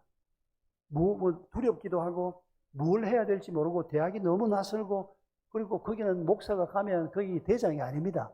저는 계속 개척을 했기 때문에 제가 40년 목회하면서 항상 결정은 내가 해야 되고 뭐 중요한 일이 생기면 장로님들도 전부 저를 쳐다봅니다. 그냥. 같이 당회를 해도 목사님 생각이 뭔데요? 이러고 저를 쳐다봅니다. 개척을 하니까 그런 현상이 많이 생기는데 대학은 전혀 상황이 다릅니다. 거기는 오야붕이 총장님입니다.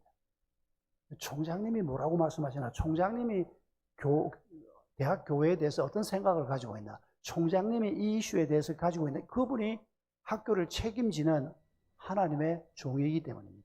나이는 저하고 동갑인데 생각도 참 비슷해서 제가 뭐 너무 그분하고 친숙하게 일은 즐겁게 하고 있는데 항상 조심스럽게 그분을 쳐다보고 있습니다. 일주일에 한 번씩 회의를 하면서도 총장님이 얘기하지 않은 것에 대해서는 제가 가능하면 얘기를 안 하려고 합니다.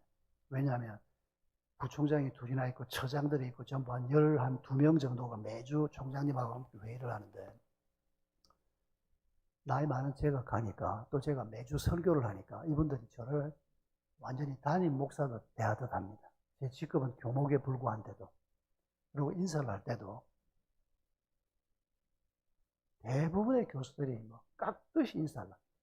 사실은 제 친구 아들도 교수로 있고 오늘 또 저희 교회 집사 출신 한동 교수로 있다가 은퇴하고 캄보디아로 간 양반들이 갑자기 들어닥쳐가지고 얼마나 반가웠는지.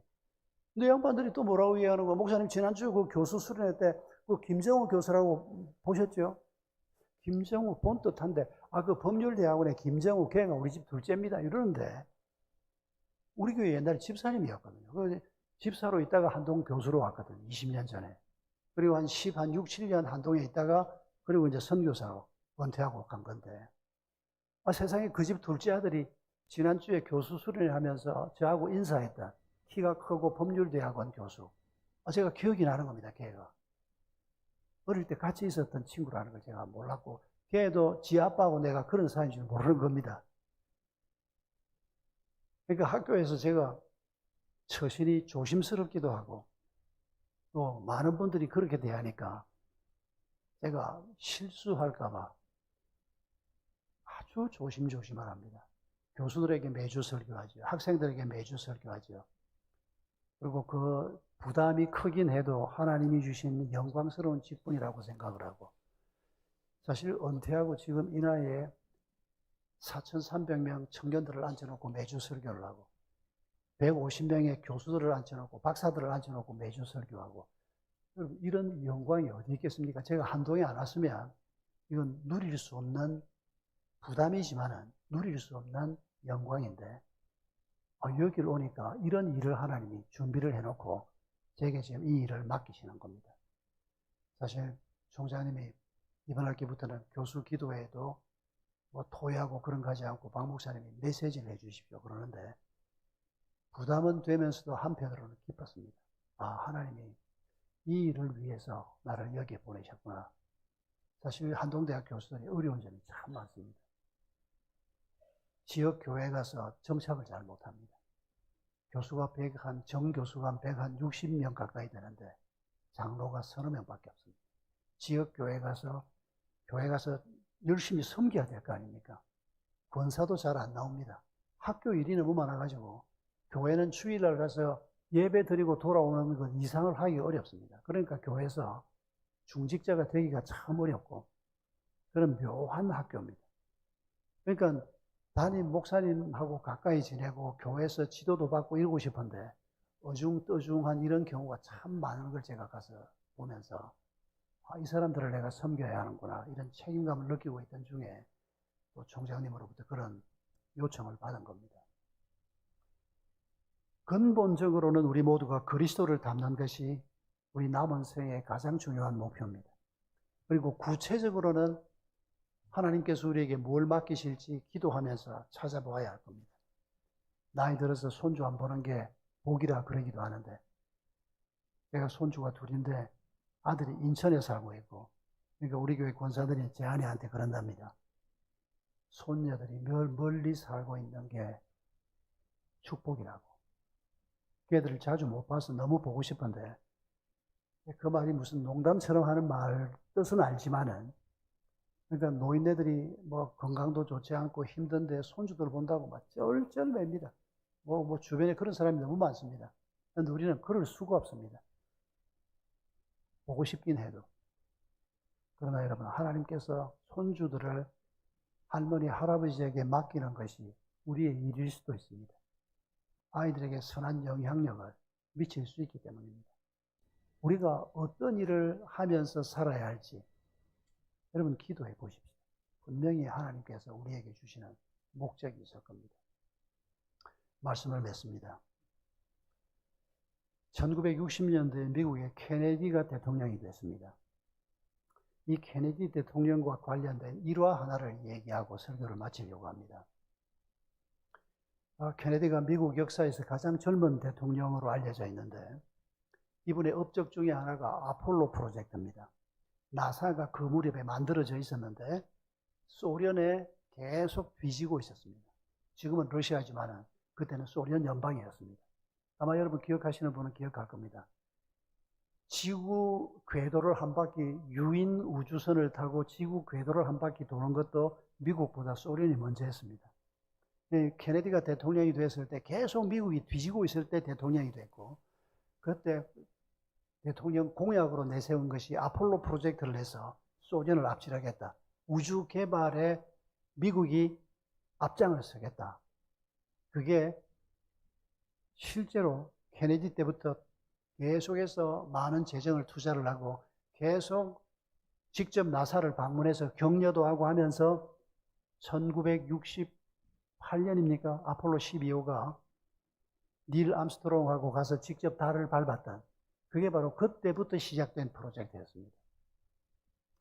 그런데 오늘 소개하려고 하는 일화는 뭔가 하니까 케네디가 나사를 자주 방문할 때 한 번은 차를 타고 나사 현관 본관에 도착을 했습니다. 차에서 내려서 사무실로 들어가는데 저쪽 편에서 청소부 한 사람이 청소를 하고 있는데 이 사람이 너무 흥겹게 청소를 하고 있는 겁니다. 대통령이 걸어가면서 한 번 쳐다보고 두 번 쳐다보고 아니 저 사람은 무슨 좋은 일이 있길래 청소를 하면서 저렇게 흥겹게 청소를 하고 있나. 너무 궁금해서 본관에 들어가서 저분을 좀 모시고 오라 그랬습니다. 이 사람이 대통령 앞에 섰습니다. 무슨 좋은 일이 있길래 이렇게 기분 좋게 청소를 하고 있습니까? 질문을 했습니다. 모르긴 몰라도 대통령 생각으로는 이 사람이 최근에 결혼을 했나? 혹시 이 사람이 최근에 아이를 얻었나? 혹시 이 사람 복권 당첨됐나? 그렇지 않고야 청소하면서 그렇게 기분 좋게 뭐 덩실덩실 춤추는 것처럼 이렇게 청소를 할 수는 없다고 생각을 한 겁니다. 그런데 이 사람이 한 답이 너무 놀라웠습니다. 너무도 엉뚱한 답이었습니다. 그래서 60년대 이 청소부가 한 말이 많은 언론들이, 해외 언론들까지 다루었다고 합니다. 저는 책에서 그 얘기를 봤습니다만 왜 이렇게 즐겁게 청소를 하고 있습니까? 그랬더니 청소부가 한 말이 대통령님, 저는 사람을 달에 보내는 일을 위해서 일하고 있습니다. 이렇게 말합니다. 여러분, 이거 청소부가 말하기에는 좀 기억이 맞지 않은 것 같지 않습니까? 나사의 박사님들이나 뭐 국장이나 부국장이나 이런 양반들이 우리는 지금 사람을 달에 보내는 일을 하고 있습니다. 그게 격에 맞지. 전체 수천 명 직원 중에서 제일 말단 직원 아닙니까? 청소부가. 그런데 청소부가 내가 지금 이렇게 흥겹게 일을 하고 있는 건 지금 우리 모든 팀들이 그렇듯이 나도 사람을 달에 보내는 일을 위해서 일하고 있으니까 흥겹게 일하고 있다고. 이 말을 저는 잊을 수가 없습니다. 여러분에게 누가 그런 질문을 하긴 합니까? 아이고 뭐 별로 즐겁게 기쁘게 살지 않아서 나한테는 아무도 그런 질문을 하는 사람이 없었다. 뭐 있다고 하면 상상하면서 한번 생각을 해봅시다. 왜 이렇게 기분이 좋습니까? 왜 이렇게 흥겹게 일을 합니까? 그럴 때 여러분 우리가 이런 답을 할 수 있겠습니까? 나는 사람을 하나님 나라에 보내는 일을 위해서 일하고 있습니다. 나는 그 일을 위해서 섬기고 있습니다. 여러분 우리가 이렇게 말해야 하지 않습니까? 하나님이 우리에게 부탁한 게 뭡니까? 모든 사람을 그리스도의 제자로 삼아라. 너희가 내 정인이 되다오.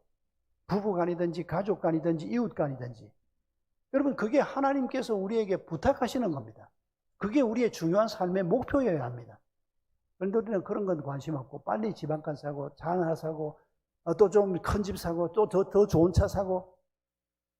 여러분, 우리가 만약 그런 관심만 가지고 소위 믿음의 길을 걸어간다면 하나님이 나하고 무슨 상관이 있겠습니까? 여러분, 우리가 만약에 아직도 우리 마음속에 하나님이 주신 이런 관점, 하나님이 주신 삶의 목표, 하나님이 주신 삶의 방법에 대한 관심이 부족하다면 여러분, 오늘부터 우리의 마음을 바꿉시다. 기도하십시다. 하나님, 내가 무엇을 위해서 사업해야 합니까? 내가 무엇을 위해서 이 직장 생활을 계속해야 합니까? 기도합시다. 하나님, 어떤 길을 걸어가야 합니까? 방법에 대해서도 하나님께 물읍시다. 하나님은 우리에게 답하시는 분입니다. 그리고 우리를 놀랍게 쓰시는 분입니다. 평범한 사람들을 하나님은 놀랍게 쓰시는 분입니다. 다윗이 원래 다윗이 아니었습니다. 그는 가족들로부터도 큰 인물이 될 거라고 예상받지 못했던 아주 어린 작은 소년에 불과했습니다. 근데 하나님이 함께 하시니까 골리앗을 쓰러뜨린 겁니다. 뭐 어떤 사람은 설교하면서 다윗이 목동 노릇을 하면서 물맷돌 던지는 연습을 평소에 워낙 잘해 놓아가지고 한번 탁 던지니까 그냥 골리앗 미간에 맞아서 골리앗이 죽었다고. 말도 안 되는 소리를. 여러분, 그게 하나님이 행하신 기적이지 다윗이 평소에 연습한 물맷돌 실력이라고 말해서 그게 될 말입니까? 그게? 여기에 안 맞고 이쪽에 맞으면 어떻게 됩니까? 그리고 여기에 맞는다고 해서 그 거구가 그대로 쓰러졌다? 여러분, 하나님이 모르긴 몰라도 물맷돌 날아갈 때 속력을 하나님이 한번 밀어가지고 더 세게 날아갔는지도 모릅니다. 그게 내용이 뭐였든지 간에 하나님이 행하신 일입니다. 다윗을 통해서. 다윗의 실력이 아닙니다. 여러분, 오늘 우리도 하나님 손에 붙잡혀서 우리가 뭔가를 하면 우리도 오늘 물맷돌을 던지는 사람이 될 수 있다는 것입니다. 오늘도 하나님은 홍해를 가르시는 분입니다. 오늘도 하나님은 바위에서 물이 나오게 하시는 분입니다. 여러분, 그걸 하나님은 우리를 통해 사기를 원하시는 겁니다. 그런데 우리는 그런 하나님의 뜻을 생각하지 않고 내가 생각하는 인생, 내가 생각하는 신앙생활, 그걸 위해서 하나님이 뭔가 좀 해주기를 바라는, 그건 그리스도인이 아닙니다.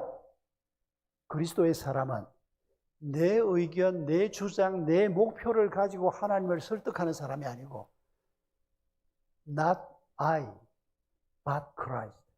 나는 내려놓고 하나님이 내 안에 계시고 하나님이 주신 삶의 목적을 나의 목적으로 받아들이고 하나님의 방법론을 나의 방법론으로 받아들이는, 그럴 때 우리가 어떤 일을 하든지 신나게 일할 수 있을 것입니다. 기쁨으로 일할 수 있을 것입니다.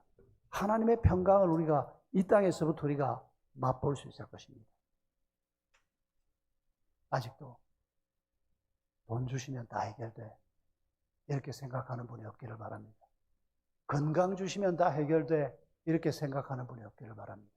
필요하면 하나님이 우리에게 건강도 주시고 돈도 주시고 이런저런 거 주실 수 있지만은 안 주셔도 더 중요한 하나님의 목표, 하나님의 전략, 여러분, 이런 것들을 우리가 마음에 품으면서 나머지 것들은 하나님이 주시는 만큼 감사하면서 길을 걸어가면 되는 겁니다. 큰 집에 사냐 작은 집에 사냐가 중요한 게 아니고 100만 원짜리 양복을 입었냐 10만 원짜리 양복을 입었냐가 중요한 게 아니고 그 속에 있는 내가 어떤 사람이냐가 중요한 겁니다. 하나님의 관점을 가지고 하나님의 목표를 이루는 여러분의 남은 길이 되기를 주의 이름으로 축복합니다. 우리 함께 기도하십시다. 여러분, 이 시간에 세 가지 기도를 주님 앞에 올려드리기를 원합니다. 먼저 이 부족한 우리에게 하나님이 주신 목표를 가지고 살게 하시고 하나님의 관점으로 모든 것들을 바라볼 수 있도록 저희를 인도하시는 하나님께 진심으로 감사하십시다. 두 번째 기도는 회개의 기도입니다.